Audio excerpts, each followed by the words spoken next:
Tu penses tout savoir sur le circuit de Monaco pour le Grand Prix de ce week-end? Alors reste ici parce que je te donne toutes les infos en moins de 1 minute 30. Le circuit le plus mythique de l'année, et oui, ce week-end, c'est Monaco et son célèbre circuit urbain de 3,3 km qui comporte en tout 19 virages, 7 à gauche et 12 à droite. Un tracé qui est étroit, lent, où aucune erreur est autorisée, surtout lors des qualifications, car oui, ce sera le moment le plus intéressant du week-end sur un tracé où les dépassements sont quasiment impossibles. On rappelle néanmoins que cette année, une nouvelle règle rentre en vigueur à Monaco. 2 arrêts au stand sont obligatoires contre 1 sur tous les autres grands prix.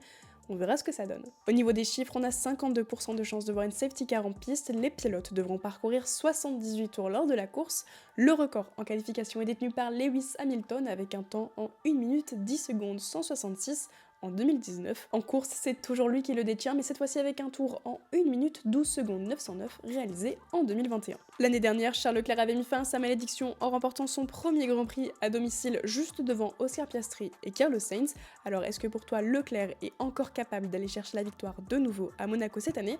N'hésite pas à me le dire en commentaire. Au niveau des horaires, vendredi, la première sans essai aura lieu à 13h30, la deuxième à 17h, samedi la troisième à 12h30, suivi des qualifications à 16h, et enfin, le Grand Prix ce sera dimanche à 15h, heure française. N'hésite pas à me dire en commentaire quel est ton pronostic pour ce week-end, on se retrouve très rapidement pour le résumé de la course, et en attendant, on se retrouve très vite pour les sports auto.